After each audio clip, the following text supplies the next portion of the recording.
What's up guys, and welcome back to another episode of Career Mode. This is episode number 65, and we start today's episode off with the January transfer window officially opening, coming on the back of that absolutely thrilling victory over Fulham on New Year's Eve. As you can see, with the window now open, there is just over £9 million in the budget, and we start the transfer window off with a big bid for Ezri Konsa. The Red Devils putting in a £3.8 million bid for our 85 rated centre-half. However, it did include Diao, who, as we know, in this year's FIFA has fantastic potential. I think it's the mid-80s, possibly high 80s, but we turned it down.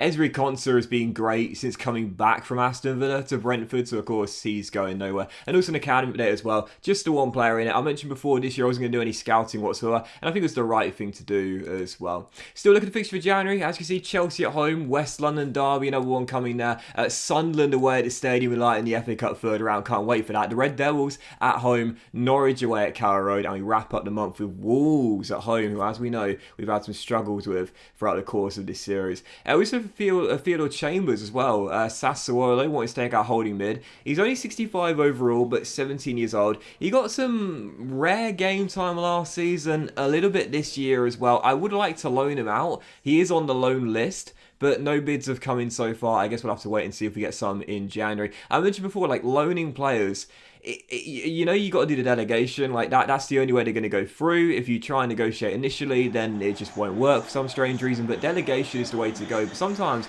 just getting offers for your players can be quite difficult. I think as the seasons go by in a career mode save, they become more frequent.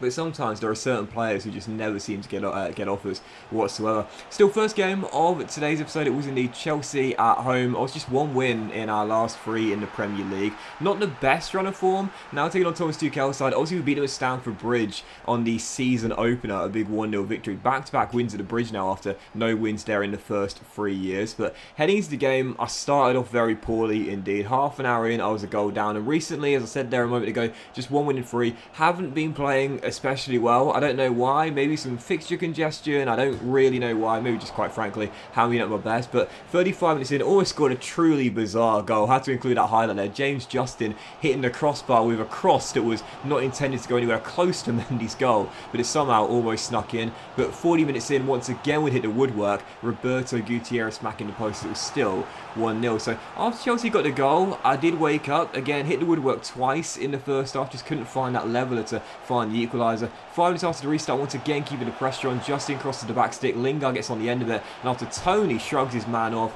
he also hits the crossbar. And I was on the sidelines thinking, come on, gonna get a bit of luck. 3 times in the game I hit the woodwork, and we were still trailing. Whilst Chelsea being a better team in the first half, an hour and a half to Havertz gave them the lead, they probably deserved it. After that, it was all Brentford. I thought surely at some point we're going to find it back in there, and we would. 10 minutes after the restart, and Ivan Toney says it's about time. Oh, I love this celebration, man. Tony with a lovely little celebration, wrapping with a lovely through ball and a lovely finish as well. So Brentford 1, Chelsea 1, definitely deserve to be back on level terms. But Chelsea, after we got back on level terms ourselves here, looks for the goals to get back in front. And N'Golo Kante denied by a great save by Bale. Still 1-1. And that was how the game would finish. So much to me to ponder at the full-time whistle. The January transfer window is here. We've got just over 9 million in the budget. If we're going to make a big signing, or we need to make a big sale, and I'm sitting there thinking, what should we do? Now, do we trust this team is going to get through this patch and come out the other end smiling? Or do we decide to make a major move? I really don't know, because like the pessimist in me and the anxiety-riddled character that I am is sitting there thinking, don't change anything. Like, we're growing, we're developing, leave things as they are, it'll be okay. You know, like I'm very apprehensive to make change. You know, that's just not in my career modes. That's just my character. I'm very, very reluctant to make changes because I'm always worried about what happens if I do make a big change that doesn't work out. And that's why you see these bids coming in here. One for David Raya, one for Maitland-Niles. The Fox is putting in a £23 million bid for Ryan Niambe. Look, we could sell some of these squad players here and raise some decent money. Maitland-Niles and Niambe, they get quite a bit of game time, to be fair to them, but, you know, we could sell them, get quite a lot of money. If you throw in David Raya as well and put one of our young goalkeepers on the bench, we get around 50, maybe £60 million for the free.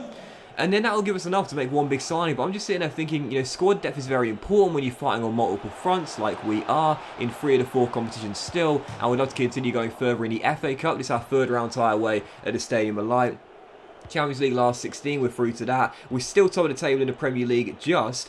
But I'm just very reluctant to make changes. There's a chance I might do something, but I'm a bit scared to just like sell a load of our players and bring in one superstar, because it doesn't work out. All the blame falls on me, clearly, when at the moment we are developing pretty nicely as a core. Anyway, yeah, Sunderland, second game of today's episode, Stadium Alight, FA Cup third round. Obviously, Sunderland, one of the most common teams to do an RTG career mode with in this year's FIFA, and I definitely recommend them as well. Again, the real stadium is Stadium Alight. There's strong rivalry with Newcastle United. Obviously, there's such a rich football history Sunderland have, and such a loyal and really passionate fan base as well. Great kits, definitely a team worth doing a career mode with. But heading to the game, I thought, you know, we need to get a big win, you know, a convincing win, because recently just haven't been playing my best football. Needed to get it sorted in this game, and we would as well. 4 minutes to go in the game, we'd wrap the game up. We were leading by 1 after Stanley scored in the first half, and then doubled his goal tally and our lead in the second. Stanley Young, you have no idea how gutted I am that this guy just never developed in terms of his attributes, because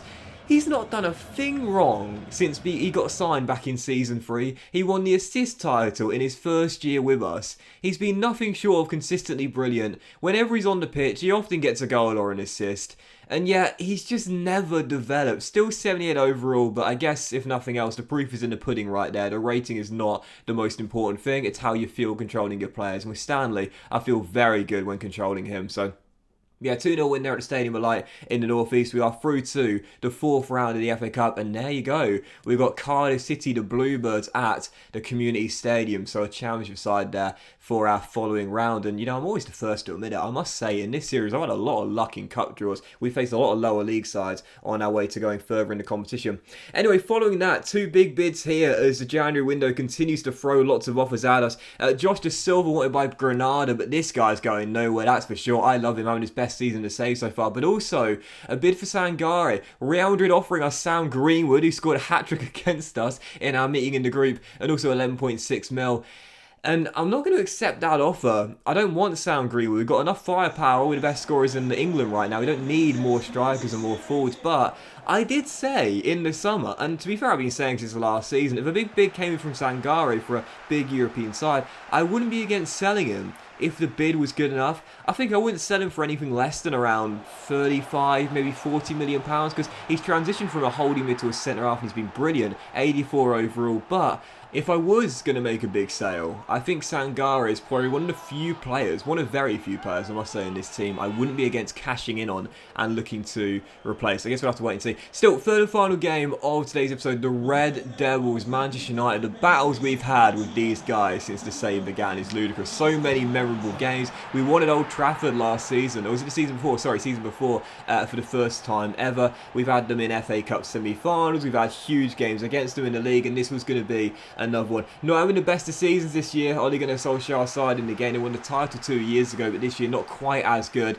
And 20 minutes in, as we were leading by 2, Roberto had got both, and we should have made it 3. In the first half an hour, I was just playing some really good football, and I was sitting there thinking, why have I been struggling to do this in recent games? Because, you know, those games where you're just in complete control with your players. You just spot the right runs, you see the good movement, your passes are so accurate, and your finishes are normally on point as well. Well, 32 minutes in, we were 3-0 up, and Roberto Gutierrez, the goal machine, continuing his pursuit of retaining the golden boot. He's battling with that man, celebrating with him, Ivan Toney, for this year's golden boot. Makes it 3-0 Brentford at half-time, and we were absolutely cruising. I was thinking, how have we been struggling so much in recent weeks? Like, seriously, right now, I'm dominating, and this is why we're top of the table. But in the second half, we knew the Red Devils were going to come at us, man. We were leading by 3, their pride was hurt, and they wanted to respond in a second. They had the first chance, Jackson, that youth striker, going wide and hitting the side netting, as it was still 3-0. But 61 minutes in, he turned provider. Little neat back heel finds Brozovic,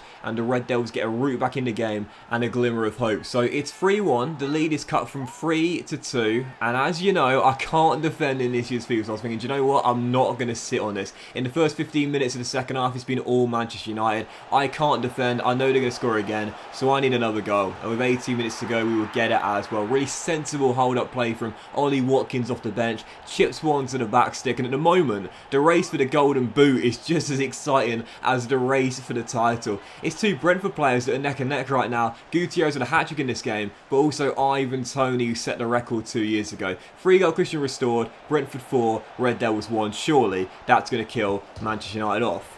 Nope, it's not. 11 minutes to go. They are back in the game. It's 4-2, and once again, they cut the deficit to 2. And there was 6 minutes to go. Goodness gracious me, it's 4-3. The goal gluts continue in this FIFA. But can I just say, odds is on a postcard. What is Justin Balo doing here? I thought this header took a deflection. But it didn't. He just dived out of the way of the ball. Stand still, let it hit you in the face, and it's an easy save instead. He dives out of the way, it's 4-3. And at this point, I'm panicking like crazy, man. I mean, if we throw this away, if we throw away a 3-goal lead almost twice, I'm going to be absolutely furious. I thought, if I can't defend, I've got to get another. I've got to restore the cushion because this is embarrassing. I have a minute to go in normal time. I mean, it's a cutback, but I thought I've got to do it, man, because at this point, the Red Devil's going to get another. Ivan Toney turns it in to make it 5-3 Brentford, with goal number 20 for the season and the second of our 5 today. And at 5-3 in stoppage time, I was still sitting there thinking, it's not over yet. It's not over yet. Because these guys just keep on coming. Stoppage time, second minute to 4. Scarlett finds a little bit of space and rocks over to Luis Alberto, who makes it 5-4 in a 9-goal thriller. And thankfully, we'd hold on for the 3 points. My goodness gracious me, defensively, this year's FIFA, how do you keep clean sheets, man? It's ludicrous, but in the end, as I said before, if we can't shut teams out, if we can't stop teams from scoring, well, we've got to score more goals ourselves, which we do. 9-goal thriller. One of the games of this series, we come through with a 5-4 win. Tony with a brace, Gutierrez with a match ball. 5-4 is how it finishes. It's an absolute thriller of a game in West London. But I've said before, I do think EA need to tone this down a little bit. The games, they're so open, and the amount of goals that get scored, it's a little too much, you know. It is a little bit unrealistic. It makes for some thrillers, just like that one, don't get me wrong. But even so, maybe it needs to be toned down slightly. Even so, Roberto with the hat-trick. He's 1 goal fewer, 1 goal shy of Ivan Toney's 20 with 19 for this season. Like I said, the race for the Golden Boot is just as exciting as the race for the title. The top 2 split by 1 and the top 2 split by 2 in the Premier League. 16 games to go with 7 clear of Spurs, 10 clear of Villa, but only 2 clear of Liverpool. And with this January window not over yet, I'm still thinking, to hold off the Reds, do we need to make a major move? I guess we'll wait and see, but I will. And this is the career, guys. Big thank you for watching. If you enjoyed it, if you hadn't, please drop a like. Most love to you all. Have a fantastic day, and I'll see you for the next episode of Career Mode very soon.